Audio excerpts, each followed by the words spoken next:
AIMEN, 40 años asociados a la innovación. Pues una vez germinada la idea entre Armando y mi padre, la idea primitiva del AIMEN, había que complicar a más gente de Vigo para que aquello tomase buen auge. En principio, la idea de crear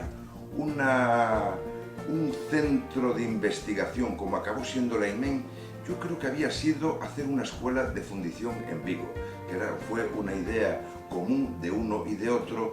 que después derivó con buen criterio, y el acierto se ve por como al pasar los años sigue ahí cada vez con más potencia, la creación del AIMEN.